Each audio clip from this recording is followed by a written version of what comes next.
Real blog টোপালি channel সবাইকে welcome জানাই। আবারও একটা নতুন ব্লগ নিয়ে চলে এসেছি তোমাদের সামনে।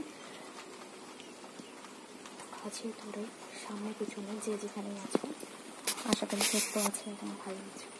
তো চলো আজকের ব্লগটা দেখি মামনি রান্নাঘরে কী করছে।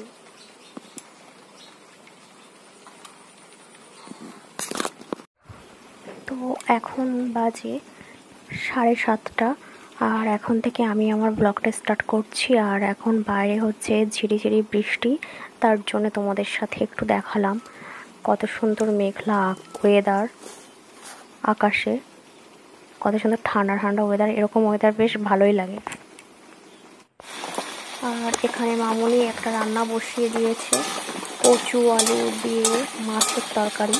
কারণ কি মামনি আজ সেন্টারে যায়নি, তার জন্য আর এই সবজিগুলো রান্না হবে।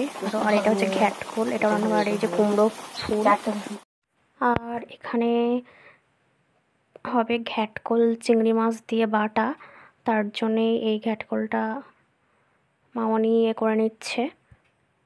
আর এটা আমাদের ওখান থেকে নিয়ে এসেছিলাম আগের সোমবারে, আমি যেদিন গেছিলাম সেদিন। আর এই যে কুমড়ো ফুলের চপ হবে, দেখা যাক আর কী কী হয়।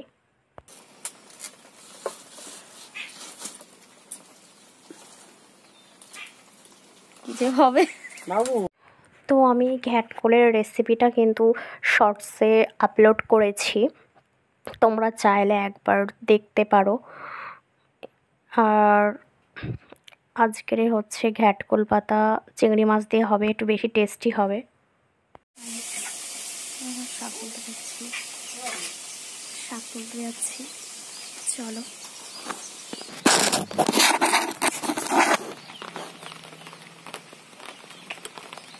এই যে বৃষ্টি হচ্ছে,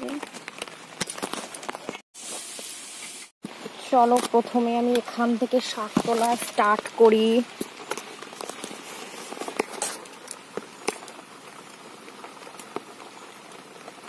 এই যে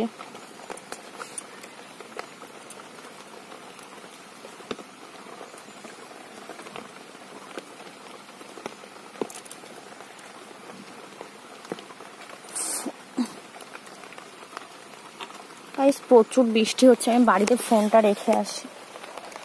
আর আমি এখানে গাছের কয়েকটা ভেন্ডি, 2টো চিচিঙ্গা আর 3টে পটল আলু দিয়ে চিংড়ি মাছ করছি।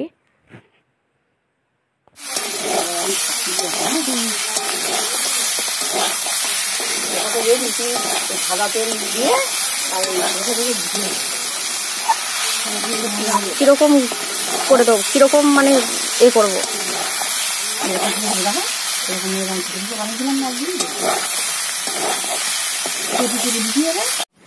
আর এখানে আমি কুমড়ো ফুলের মানে চপগুলোকে ভেজে নিচ্ছি। মামনি আমাকে যেভাবে দেখিয়ে দিয়েছে সেভাবে ভাজছি, কারণ কি আমি মামনির শাক তুলতে গেছে, আমি শাক তুলতে পারিনি বলে মামনি আবার গেছে। তো চলো আমি চপগুলো ভেজে নিই। আর এখানে ঘ্যাটকোল পাতা বাটা হচ্ছে, মামনি চিংড়ি মাছ দিয়ে করবে। আর আমি এটা কিন্তু শর্টসে আপলোড করেছি, আমি আগেও বলেছি। এটা কিন্তু খেতে খুব টেস্টি হয়। তো চলো মামনি এটা বানাচ্ছে।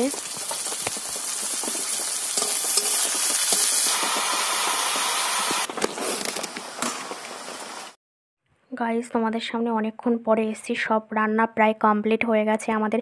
আর এখন আমরা খেতে বসবো। তো চলো তোমাদের দুপুরের মেনুটা একটু শেয়ার করে দিয়ে, যে শাক ভাজা, কুমড়ো ফুলের চপ আর ঘ্যাটকোলের বাটা। তারপরে ওই যে মামনি আমার আঙুল দিয়ে দেখিয়ে দিল। আর এদিকে আছে যে কচু আলু দিয়ে তেলাপিয়া মাছ তরকারি রান্না করা হয়েছে সেটা। আর এই যে এটা হচ্ছে চিচিঙ্গা, কয়েকটা ভেন্ডি, আলু, পটল দিয়ে একসাথে চিংড়ি মাছ দিয়ে রান্না করা হয়েছে। আর এই যে সবার ভাত বেড়ে নিচ্ছে মামনি, এবার আমরা খাবো। আর আমি স্নান করে পুজোও দিয়ে নিয়েছি। তো আমরা এখন রাতে ডিনার নিয়ে চলে এসেছি। এখানে আছে ডুমুর ভাজা, কুঁদরি ভাজা, ডাল আর মাছের তরকারি টমেটো আলু দিয়ে, রূপচাঁদা মাছ, আর ডাল মাখা কচু শাক, আর পেঁপে আলু মাছ, চিংড়ি মাছের মাখা, এদিকে আবার ডিম সেদ্ধ মাখা, অনেক কিছু আইটেম আছে আজকে রাতের জন্য। তো আমরা খেয়ে নিই, তোমাদের সাথে পরে দেখা হচ্ছে। গাইস, আজকের ব্লগটা শেষ করবো। সবাই ভালো থেকে সুস্থ থেকো, নেক্সট ভিডিওতে দেখা হচ্ছে। Love you all.